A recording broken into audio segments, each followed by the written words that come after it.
आपका स्वागत है आपके अपने क्लास में।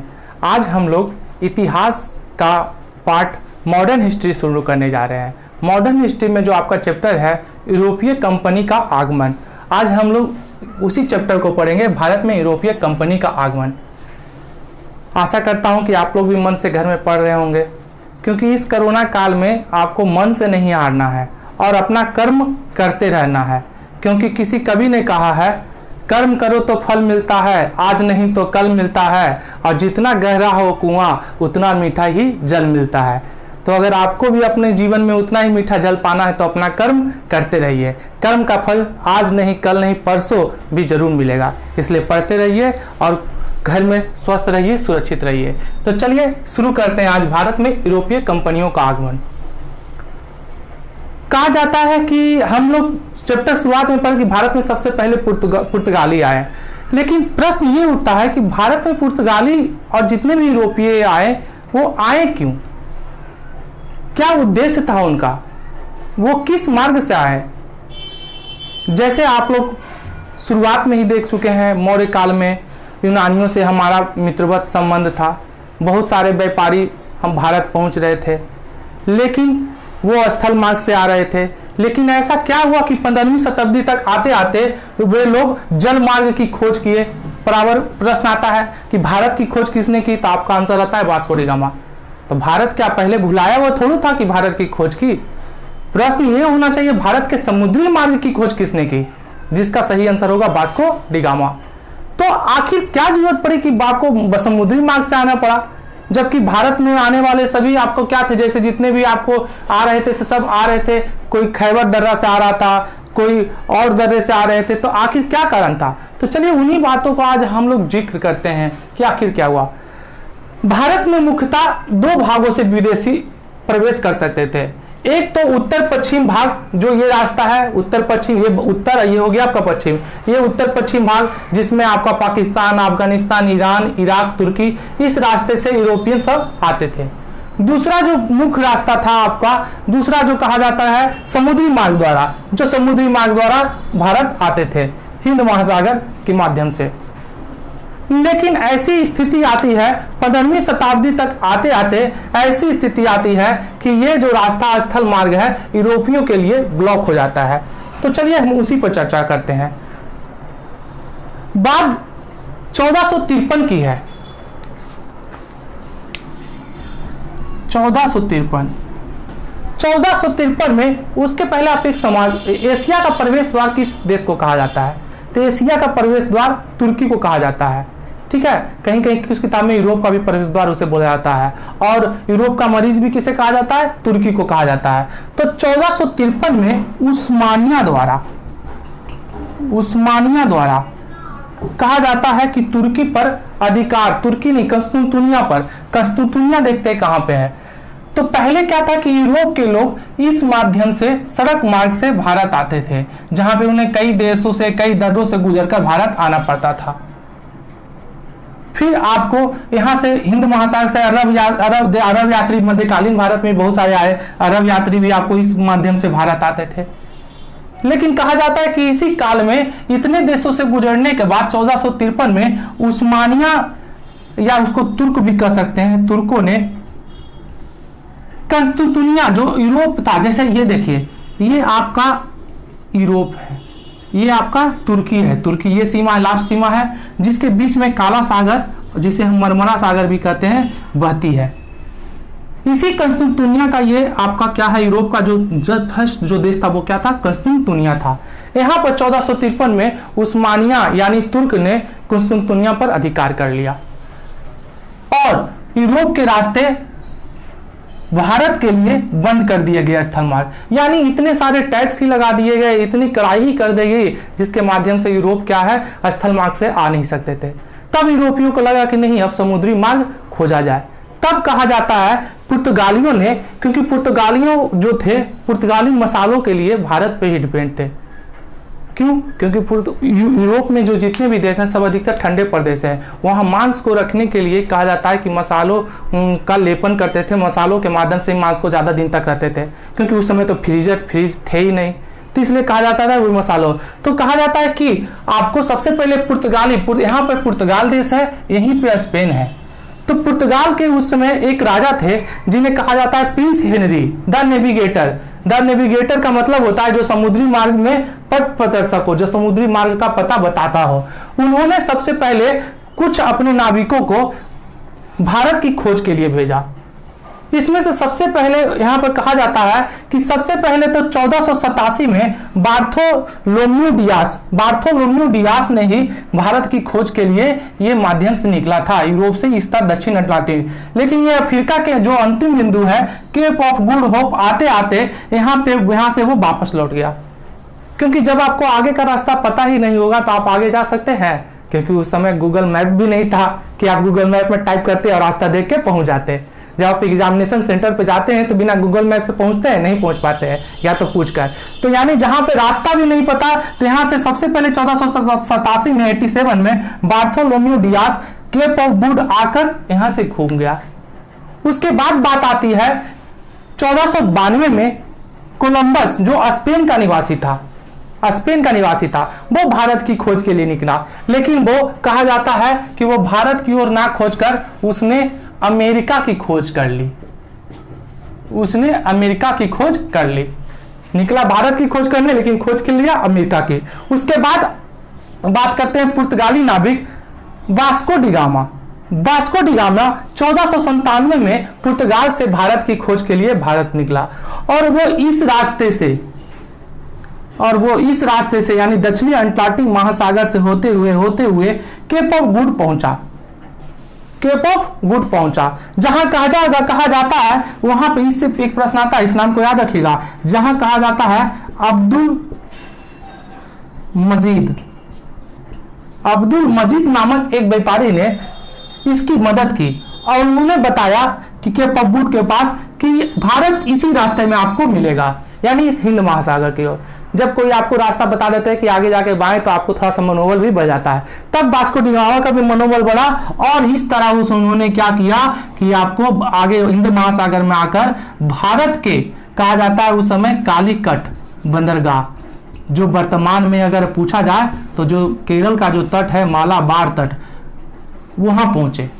वर्तमान में केरल का मालाबार तट, उस समय कालीकट का राजा जमोरिन था, जिन्होंने पुर्तगाली यानी वास्को डिगामा का क्या किया, स्वागत किया। तो आप ये मैप के माध्यम से आप लोगों ने ये समझ लिया कि किस माध्यम से वास्को डिगामा यहाँ पे आए। केप ऑफ गुड क्या था, तो अफ्रीका का जो सबसे अंतिम छोर है उसे क्या बोला जाता है, केप ऑफ गुड। दूसरी बात, कहां आए, कालीकट कहां है, केरल का जो मालाबार तट है उसी समय उसे क्या कहा जाता था, कालीकट। तो इस तरह पुर्तगाली लोग भारत आए। कहा जाता है कि वास्को डिगामा जब भारत से जब गया, तो कहा जाता है कि अपने साथ बहुत सारे मसाले, बहुत सारे वस्तुओं को ले गया, जिसे वो 60 गुना अधिक लाभ पर बेचा। 60 गुना अधिक कमाई देखकर वहां के व्यापारी वर्ग भारत के प्रति आकर्षित हुए और भारत आना शुरू कर दिए। इसी क्रम में कहा जाता है कि सबसे पहले जो आए वो कौन थे, पुर्तगाली थे। 1498 कंपनियों का आने का क्रम। यहाँ पे देखिए 2 क्वेश्चन बराबर ये आपसे पूछा जाता है, तब आप क्या गलती कर देते हैं। फिर से देखा जाए इसको। सबसे पहले भारत अगर आने वाला पूछा जाए यूरोपीय कौन थे, तो पुर्तगाली, और सबसे बाद में जाने वाले भी कौन थे, पुर्तगाली। तब पुर्तगाली सबसे पहले 1498 में आए, उसके बाद डच में आए, जबकि कुछ किताब में आपको लिखा जाता है कि पुर्तगाली के बाद अंग्रेज आए।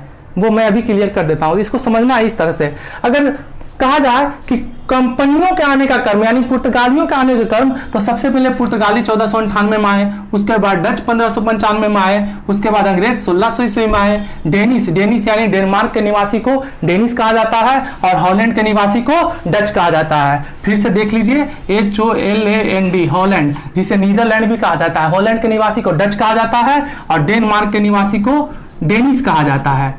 तो डेनिस 1616 में आए। उसके बाद फ्रेंच यानी फ्रांस के निवासी को फ्रेंच कहा जाता है। फ्रेंच 1664 में आए। लेकिन अगर कंपनी की स्थापना का क्रम पूछा जाए, यानी पुर्तगाली कंपनी की स्थापना सबसे पहले कब हुई, 1498 में, अंग्रेज 1600 और डच 1602।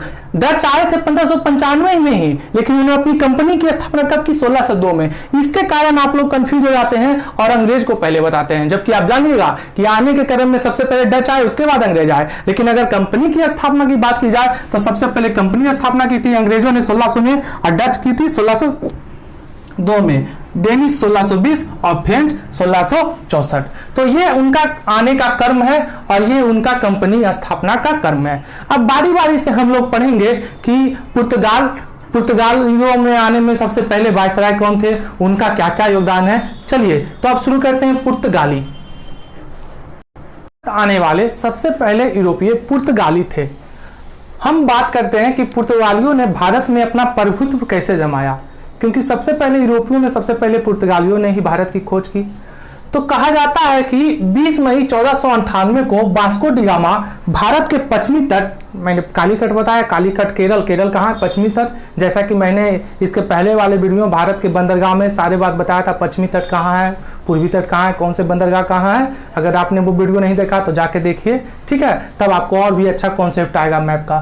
तो भारत के पश्चिमी तट स्थित बंदरगाह कालीकट पहुंचा, जहां हिंदू शासक जमोरिन ने उसका स्वागत किया। ये प्रश्न आता है, पुर्तगाली वास्को डी गामा का स्वागत किस राजा ने किया था? तो जमोरिन ने किया था। कहा जाता है कि वास्को डी गामा जो आया था वो पुर्तगाल के प्रिंस हेनरी के प्रतिनिधि के रूप में भारत आया था, और इसी कारण जमोरिन ने उसका खूब स्वागत किया। लेकिन उसी समय अरब के जो व्यवसायी थे वो इस बात से बहुत सारे लोग खपा भी थे कि पुर्तगाली लोग, क्योंकि उस समय अरब क्या थे? एक छत्र व्यापार था हिंद महासागर पे अरबों का। लेकिन पुर्तगालियों के आने से उनका लगा कि हम लोग का मोनोपोली या एक छत्र टूटता जा रहा है। कहा जाता है 1502 में उसके बाद पुनः वास्को डी गामा दूसरी बार भारत आया। जब एक बार भारत से लेकर बहुत सारा सामान गया, 60% से ज्यादा लाभ कमाया, तो फिर 1502 में भारत दूसरी बार आया। लालच अब आ गया था इसको।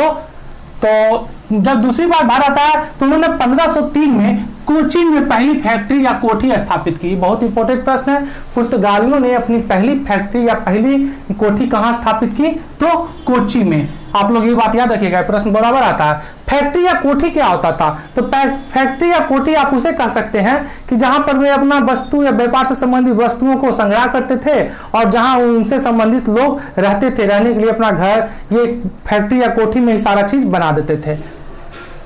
कहा जाता है कि उसके बाद तीसरी बार 1524 में वास्को डी गामा पुर्तगाली वायसराय के रूप में भारत आया था, जहां दिसंबर 1524 में यहीं उसकी मृत्यु हो गई और कोचीन में उन्हें दफनाया गया, जहां कोचीन में उनकी समाधि भी है। ये प्रश्न पूछा जाता है, वास्को डी गामा की समाधि कहां है? तो कोचीन में है। उसके बाद पुर्तगाली क्रमशः गवर्नर के रूप में भारत में आने लगे। उसी क्रमानुसार भारत का पहला गवर्नर, पुर्तगाली गवर्नर फ्रांसिस्को डी अल्मीडा था, जो पुर्तगाल का पहला गवर्नर बनकर आया। ऐसे तो बहुत सारे गवर्नर आए, लेकिन एग्जाम में जो मुख्य है उस पर सिर्फ हम चर्चा करेंगे। फ्रांसिस्को डी अल्मीडा, जिनका शासनकाल 1505 से 1509 है, उन्होंने शांत जल की नीति अपनाई, ब्लू वाटर पॉलिसी। ये प्रश्न आता है, किस पुर्तगाली गवर्नर जनरल ने ब्लू वाटर पॉलिसी अपनाया था? ब्लू वाटर पॉलिसी क्या था? तो अरब लोग जब हिंद महासागर की ओर आते थे तो कहा जाता है कि उन्होंने क्या किया कि ब्लू वाटर पॉलिसी के अंतर्गत पूरे हिंद महासागर पर कब्जा कर लिया, यानी सिर्फ और सिर्फ हमारा व्यापार रहेगा।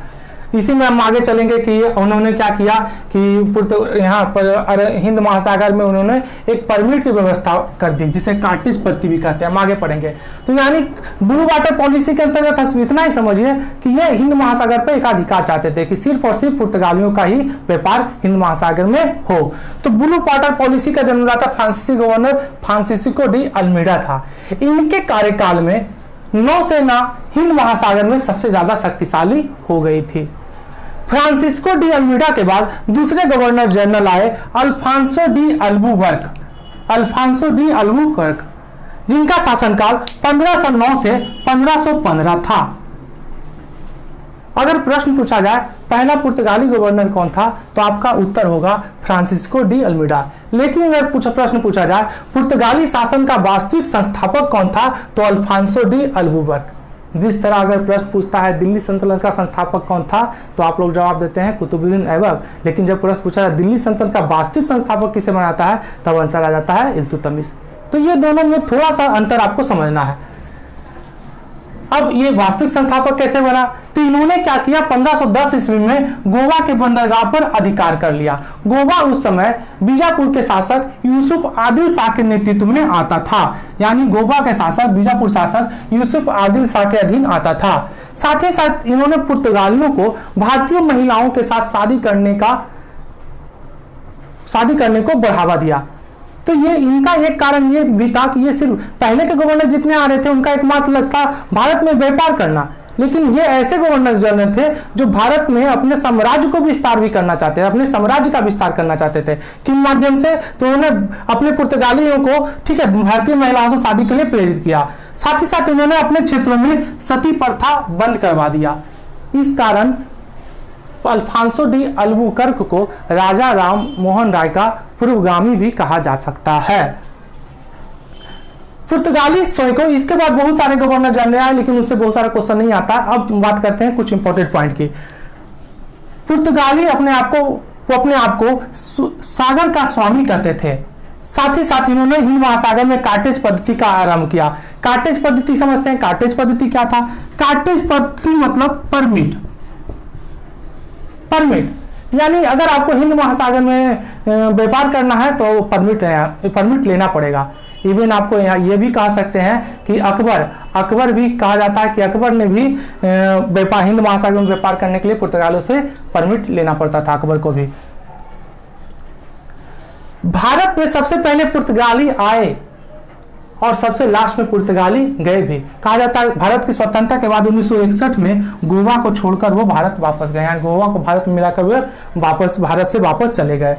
पुर्तगाली अपने साथ, बहुत सारे प्रश्न आता है कि पुर्तगालियों का देन क्या क्या है, तो पुर्तगाली अपने साथ तंबाकू, मूंगफली, आलू सबसे ज्यादा पूछा जाता है, आलू, तंबाकू, मक्का, पपीता, बादाम, लीची, संतरा, अनानास, काजू, प्रिंटिंग प्रेस, ठीक है, इन्होंने भारत में लाने का श्रेय इन वस्तुओं को पुर्तगालियों को ही जाता है, जिसमें आलू, तंबाकू और प्रिंटिंग प्रेस सबसे ज्यादा पूछा जाता है। साथ ही साथ इन्होंने भारत में एक गोथिक स्थापत्य कला की स्थापना की।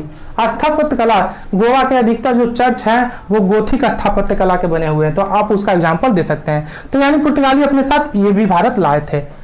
कहा जाता है कि 1661 में पुर्तगालियों ने एक शहर मुंबई की स्थापना की थी, सॉल्ट लेक द्वीप पर पुर्तगालियों ने। तो जब 1661 में ब्रिटेन के राजा सम्राट चार्ल्स द्वारा पुर्तगाली राजकुमारी कैथरीन से विवाह किया गया, तो पुर्तगालियों ने अंग्रेजों को मुंबई द्वीप दहेज के रूप में दे दिया था, जो अंग्रेजों की साम्राज्यवादी नीति का एक हिस्सा था, जो अंग्रेजों के विकास में। क्योंकि देखते हैं हम लोग कि 1595 तक पुर्तगालियों का एक मतलब कह सकते हैं कि एक साम्राज्य था, कोई भी नहीं। जब 1600 में अंग्रेज जब आते हैं तो धीरे धीरे उनका साम्राज्य क्या है, मतलब हटता चला जाता है और अंग्रेजों का प्रभुत्व बढ़ता चला जाता है।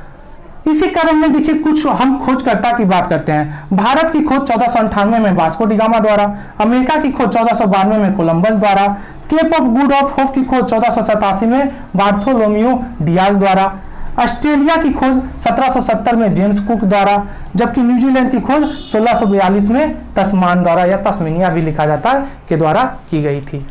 तो ये था भारत में यूरोपियों के आगमन के तहत हमारा पुर्तगाली चैप्टर। नेक्स्ट चैप्टर में हम लोग पढ़ेंगे अंग्रेज, जब भारत में अंग्रेज कैसे आए, उन्होंने कैसे भारत में साम्राज्य नीति की स्थापना की, साथ ही साथ उसके बाद डच के बारे में पढ़ेंगे। और भी आशा करता हूं कि ये वीडियो आपको बहुत अच्छा लगा होगा। साथ ही साथ आप लोग भी इसका बहुत अच्छे से नोट्स बनाइए और हमें दिखाइए, और इस कोरोना काल के समय का सदुपयोग कीजिए, क्योंकि ये समय एक बार चला गया तो फिर वापस नहीं आएगा। इसलिए इस कोरोना में आपको खुद को लॉकडाउन करना है, किताबों को नहीं, पढ़ाई को नहीं। इसलिए घर पर रहिए, खूब पढ़िए, हंसते रहिए, मुस्कुराते रहिए, और मेरा नोट्स और मेरा वीडियो देखकर, ठीक है, इसे लाइक कीजिए, सब्सक्राइब कीजिए और शेयर कीजिए। थैंक यू, धन्यवाद।